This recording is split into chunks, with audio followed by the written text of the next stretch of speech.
Amis de la Formule 1, 3 nouvelles explosives arrivent et je vais tout vous expliquer maintenant. Ferrari débarque à Silverstone avec un grand contre-attaque technique après la désillusion d'Autriche. Une nouvelle aile rotative évoluée, dotée d'un actionneur latéral dissimulé et sans pilier central, associé à un diffuseur à faible traînée qui devrait réduire de 30% l'écart avec Mercedes. Ensuite, la bombe politique, Mercedes a annoncé ne pas vouloir utiliser sa mise à jour à duo cette saison, mais seulement l'année prochaine, un choix stratégique de Toto Wolff pour empêcher Red Bull de revenir puisque sans droit à la duo, Red Bull ne peut tout simplement pas se développer. Troisième bombe, la fédération a officialisé l'interdiction du système FTM pour 2027. Mais Ferrari n'est absolument pas inquiète car le modèle 679 ne comptait de toute façon sur aucune évolution de ce système. Et à Maranello, on continuera à en tirer profit pendant tout 2026 sans que la concurrence puisse vraiment le copier. Il y a aussi la preview de Vasseur, le format sprint, qui n'offre qu'une seule séance d'essai libre, Hamilton qui arrive au Grand Prix à domicile avec le vent en poupe après Barcelone, le quota d'heures ATR qui pénalise désormais Ferrari et Mercedes, et la crise de Leclerc qui prend une ampleur vraiment inquiétante. Si vous ne voulez manquer aucune actualité sur Ferrari et sur la Formule 1, laissez un like à la vidéo et abonnez-vous à la chaîne pour rester toujours informé. Cela dit, commençons tout de suite avec l'analyse détaillée. Partons de la preview de Fred Vasseur à la veille du week-end anglais. Ferrari a ressenti de plein fouet les montagnes russes entre Barcelone et Spielberg, passant du sommet avec la victoire de Hamilton aux profondeurs, avec une 5e et une 8e place. Vasseur a déclaré que Silverstone représente un défi très différent de l'Autriche, que l'équipe arrive après avoir soigneusement analysé la course de Spielberg et identifié plusieurs axes d'amélioration. Le niveau de compétition sera comme toujours extrêmement élevé et chaque détail fera la différence. Comme d'habitude avec le format sprint, on n'aura qu'une seule séance d'essai libre avant d'entrer directement dans une session compétitive, donc il sera fondamental de démarrer du bon pied dès le départ. Pour Lewis, c'est une course particulière et l'équipe sait très bien quel soutien il recevra de la part des supporters britanniques. Faisons un rapide récapitulatif de ce qui a mal tourné sur le Red Bull Ring, parce qu'il est important de bien comprendre cela pour apprécier la portée du contre-attaque. La déconvenue autrichienne n'était pas due uniquement au déficit de puissance moteur, mais aussi à une série d'autres facteurs. L'altitude avant tout, qui n'a pas permis d'exploiter au mieux le turbo de dimension réduite choisi par Maranello, puis la chaleur et la dégradation, et enfin une configuration d'appui trop agressive sur l'essieu avant qui a surchauffé les pneus arrière. À Silverstone, il faudra être performant dès le début, avec les grandes courbes rapides qui pourraient favoriser la SF26, mais attention aux sections à plein gaz qui pourraient rendre la voiture très gourmande en énergie, exactement comme c'est arrivé en Autriche. Et nous arrivons maintenant au cœur de l'information technique, la véritable bombe aérodynamique du week-end. Ferrari pourrait avoir résolu l'un des problèmes les plus sérieux de cette saison concernant son aileron arrière. Arrive une aile rotative évoluée avec un actionneur dissimulé latéralement, améliorée dans son efficacité, sans pilier central et avec une amélioration substantielle des flux qui atteignent la zone arrière. Cela fait beaucoup parler dans tout le paddock parce que c'est une vraie grande nouveauté de Ferrari et rappelons que l'aileron arrière de la Rossa est déjà parmi les plus efficaces de la grille, aux côtés de celui de Red Bull. C'est une solution améliorée par rapport à celle que l'on avait vue à Shanghai, en Chine, de nombreuses courses auparavant, quand l'aile ne parvenait pas à se refermer à temps, créant une déstabilisation au freinage à cause d'une fermeture retardée de 0,44 secondes, un retard qui pesait énormément sur l'écart au freinage. Hamilton et Leclerc s'étaient beaucoup plaints de ces problèmes, puis l'aile avait été mise de côté et revue, rappelons le célèbre Filming Day de Monza et remise en piste depuis Miami dans sa version définitive. Et maintenant, voici le détail qui fait vraiment rêver.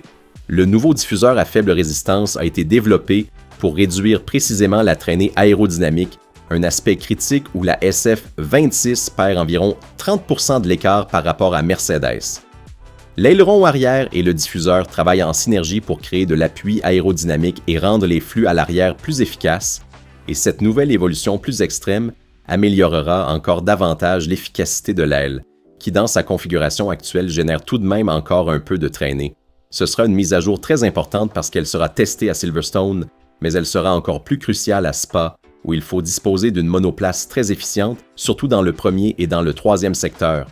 Quand on perd un peu sur la puissance moteur, la seule voie possible est de rendre la voiture la plus efficiente possible, et Ferrari mise entièrement sur cela. L'équipe a également confirmé le retrait du système FTM entre Spa et Monza afin de se concentrer sur des solutions purement aérodynamiques. Et voici maintenant la bombe politique qui secoue tout le paddock. Mercedes a annoncé ne pas vouloir utiliser sa mise à jour à duo cette saison, mais seulement l'année prochaine, un détail absolument clé. La raison? Ils ne veulent pas laisser Red Bull revenir tant que Red Bull conserve 2% d'avantage sur le moteur thermique. Tous les autres peuvent continuer à se développer, alors que Red Bull ne peut pas apporter de mise à jour en piste parce qu'elle n'a pas droit à la duo. La stratégie de Wolff est donc parfaitement claire. Pas de développement tant qu'il n'atteint pas le niveau de Red Bull en efficacité aérodynamique et une fois ce niveau atteint, il peut investir pour l'année prochaine. Cela n'a aucun sens d'investir maintenant, puisque Mercedes reste quoi qu'il arrive la première équipe de la grille. Un choix chirurgical qui vise précisément à empêcher Red Bull de progresser sur le moteur, bien que Milton Keynes soit en ce moment le meilleur motoriste de la grille, de l'avis même de la fédération. Et c'est là qu'intervient un aspect technique fondamental qui mérite d'être bien expliqué. Le déficit de puissance de Ferrari ne provient pas uniquement de la vitesse de pointe en ligne droite, qui compte évidemment beaucoup et pesait environ une demi-seconde par tour en Autriche, Hamilton ayant ouvertement reconnu que le déficit moteur est très important. Mais cela ne vient pas que de là, cela provient aussi de l'accélération, où Ferrari souffre d'un peu de patinage en sortie de courbe. À Silverstone, circuit aux longues lignes droites et aux virages à grande vitesse, la Rossa espère que le nouveau package aérodynamique avec l'aileron arrière évolué et le diffuseur à faible traînée pourra réduire significativement l'écart. La fédération a publié la mise à jour des règlements et a interdit le système FTM pour 2027 via le nouvel article C 2.3.7 sur la zone d'exclusion de l'échappement.